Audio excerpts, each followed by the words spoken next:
Sobat Corner, kembali lagi di Broadcasting Corner episode ketiga. Nah, di Broadcasting Corner kali ini kita mau bahas apa sih?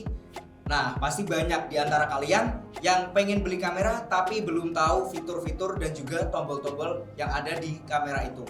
Atau mungkin udah punya kamera tapi asal pencet aja. Nah, kalian menemukan video yang tepat nih. Di sini kita akan membahas fitur-fitur dan juga tombol-tombol yang ada di kamera. Bersama saya, Ahmad Silmi Rosyadi atau panggil saja Silmi. Kita akan membahas detail tombol-tombol dan juga fitur-fitur yang ada di kamera. Oke, sebelum kita bahas detailnya, jangan lupa like, komen, dan subscribe. Kalau ini aku agak maksa sih. Oke, langsung saja. Di sini saya udah nyiapin kamera DSLR. Di sini kita pakai merek Canon 750D. Nah, langsung saja kita bahas tombol dan fungsi yang ada di kamera. Yang pertama ada tombol shutter. Tombol shutter merupakan tombol yang paling utama di dalam kamera. Di tombol shutter itu sendiri digunakan untuk menjepret gambar atau untuk mengambil gambar. Nah, satu trik nih di dalam tombol shutter. Apabila kita menggunakan mode autofocus dan kita mencet tombol shutter setengah seperti ini, maka kita akan dibantu untuk memfokuskan kepada objek. Nah, tombol yang kedua adalah tombol display. Tombol display digunakan untuk menampilkan gambar atau hasil gambar yang udah kita ambil. Seperti di sini. Di sini tombol display terletak di pojok sini. Nah, lanjut ke tombol yang ketiga, yaitu ada tombol navigasi. Tombol navigasi itu sendiri digunakan untuk mengarahkan atau mengendalikan kamera. Misal nih kita mau melihat hasil jebretan kita dari kanan ke kiri, atau mungkin kita mengarah-arahkan di menu seperti itu. Jadi di tombol navigasi itu sendiri terdapat berbagai macam bentuknya, dari mulai scroll, analog, dan juga tombol fisik 4 arah seperti di kamera ini. Oke, tombol yang keempat ada tombol zoom in, zoom out. Kalian pasti udah tahu lah kegunaan dari zoom in, zoom out itu sendiri. Ya, kalau belum tahu, aku kasih tahu ya. Jadi tombol zoom in, zoom out itu sendiri digunakan untuk memperbesar atau memperkecil kalau kita sedang melihat gambar yang udah kita jebret, seperti itu. Nah, tombol selanjutnya ada tombol live view. Tombol live view digunakan untuk apabila kita pengen beralih dari mode viewfinder. Apabila kita mau mengambil gambar, kita tidak ingin pakai viewfinder, kita pakai tombol live view. Jadi kita bisa menampilkan gambar di LCD kita.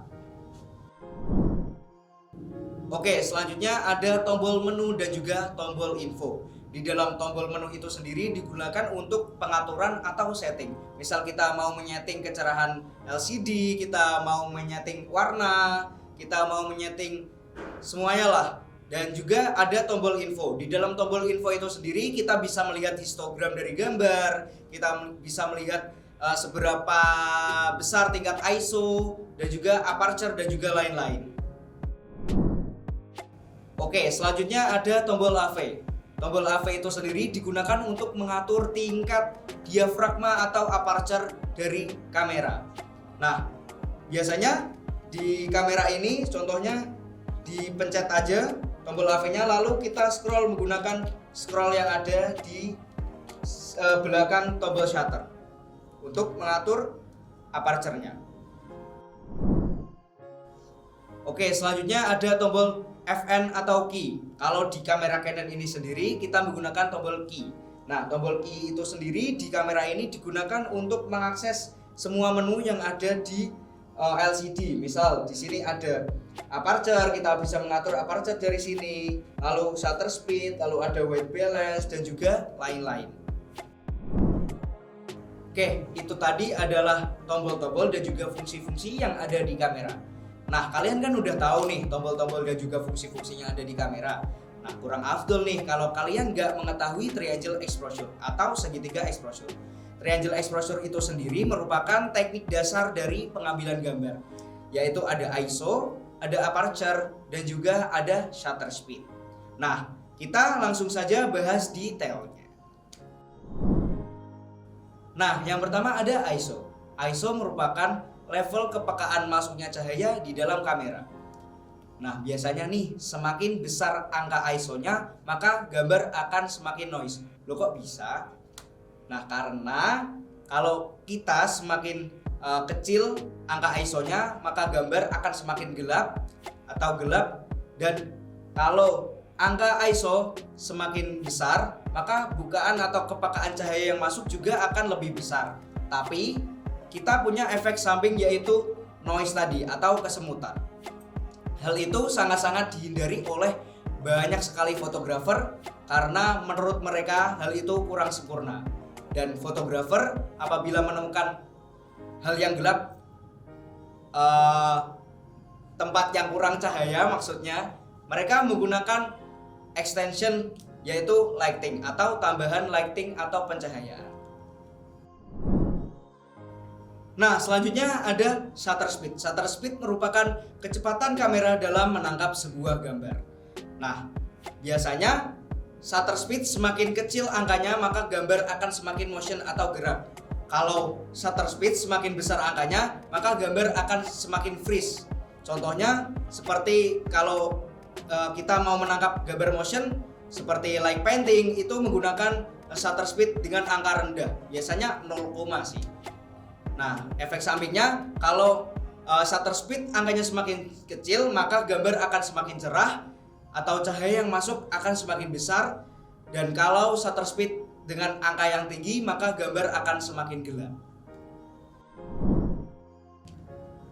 Nah, yang terakhir dari triangle exposure atau segitiga exposure adalah aperture. Aperture merupakan bukaan diafragma dari sebuah lensa. Nah, biasanya nih semakin kecil angka aperture-nya, maka cahaya yang masuk akan semakin lebih banyak, dan juga foto yang dihasilkan akan semakin bokeh. Begitupun sebaliknya, kalau angka aperture semakin besar, maka cahaya yang masuk akan semakin sedikit.